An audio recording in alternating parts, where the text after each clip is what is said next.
प्रयागराज में पिछले दिनों जो महाकुंभ घटित हुआ और जिसमें 60 करोड़ से ज़्यादा लोग जहाँ पर आए और उन्होंने यहाँ पर आकर आध्यात्मिक और सामाजिक क्षेत्र में अपनी शिरकत की।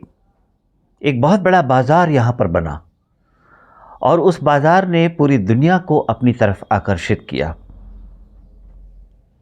बहुत सारी ऐसी चीज़ें यहाँ पर घटित हुई जो निश्चित रूप से पूरी दुनिया को आश्चर्य में डालती हैं और नए सिरे से इन सारी चीज़ों को के बारे में सोचने के लिए हमें विवश करती हैं।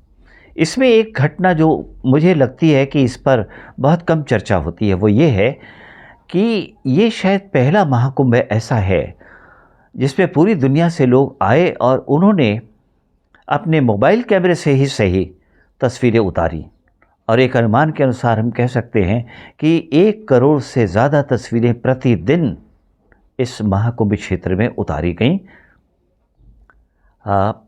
पिछले दिनों मेरे मित्र विकास चौहान जो कि एक अंतर्राष्ट्रीय ख्याति के छायाचित्रकार हैं और इन्होंने अपनी एक जगह मुकाम बना लिया है, अपनी जगह बना ली है फ़ोटोग्राफ़ी के क्षेत्र में।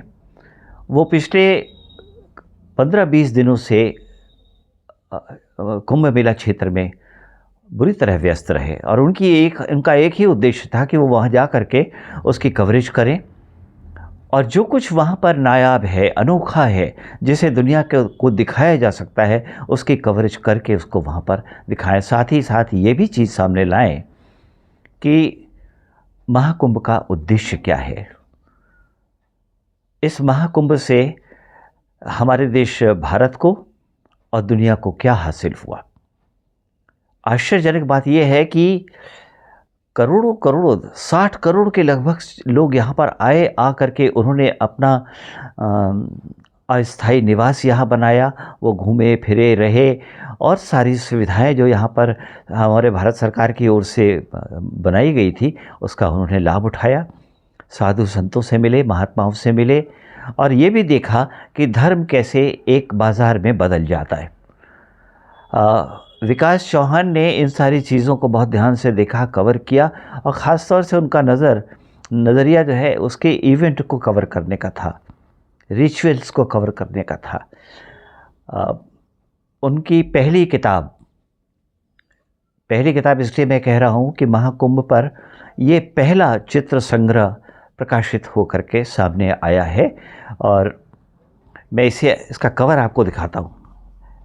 ये वो कवर है, कुंभ क्लिक्स इस नाम से ये प्रकाशित हुआ है और काफ़ी लोकप्रिय हो रहा है।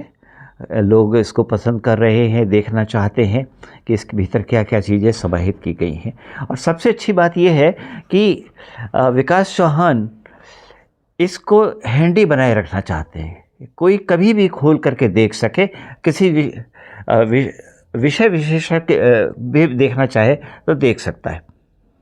ये बड़ी विनम्रता से मैं कहूँगा कि ये इतिहास का संकलन नहीं है,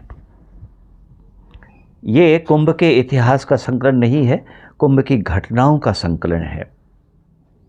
और इसमें कोशिश यही की गई है कि इसका एक दस्तावेजीकरण हो जाए ताकि आने वाले समय में जब महाकुंभ की बात हो तो इस संग्रह को भी उलट पलट कर देखा जाए और ये मालूम किया जाए कि उस समय कहाँ 2025 के महाकुंभ में कहाँ कैसे और घटनाएं घटित हुई थीं।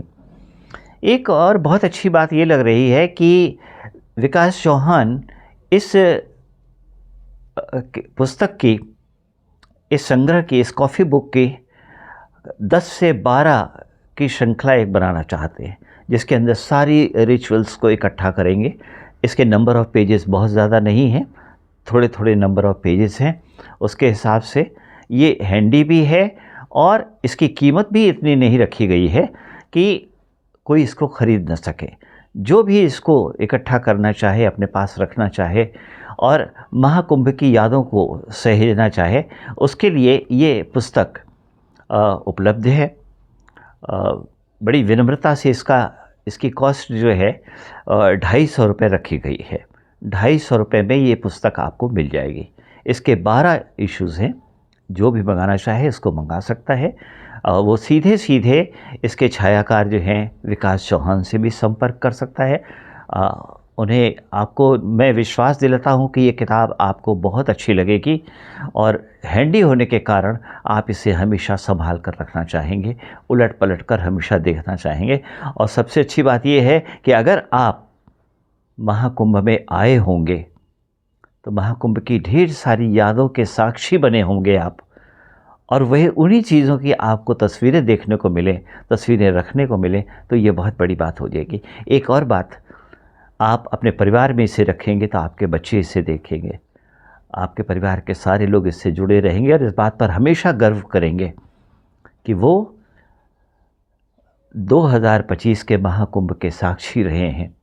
वहाँ गए थे, उन्होंने वहाँ स्नान किया था, गंगा तट पर घूमे थे, वहाँ का मेला देखा था, और वहाँ पर जो हलचल थी, आध्यात्मिक हलचल थी, वहाँ पर जो प्रवचन हुए थे, वहाँ जो कुछ हुआ था, वो सब आपको देखने को मिलेगा। नागा साधुओं को देखने को मिलेगा, इनके दर्शन बड़े दुर्लभ होते हैं। तो ये यहाँ पर इकट्ठे हुए थे। हमारे विकास जी ने बहुत ही अच्छे से पूरी मेहनत करके इसको इकट्ठा किया है। आप इन चित्रों को देखेंगे तो आपको और अच्छा लगेगा। इसके अलावा अगर आप किसी स्थिति में हैं कि आप इस किताब को नहीं खरीद सकते तो आप परेशान मत होइए, है ना। आप उनसे, हमारे छायाकार जी से निवेदन करेंगे तो वो आपको इसका PDF भेज देंगे। आप उस PDF को उसमें देख सकते हैं, अपने कंप्यूटर पे रख सकते हैं। बस हमारी कोशिश ये है कि महाकुंभ का दस्तावेज़ीकरण जो विकास चौहान ने किया है वो लोगों तक पहुँचे और लोग इस घटना को हमेशा के लिए याद रखें।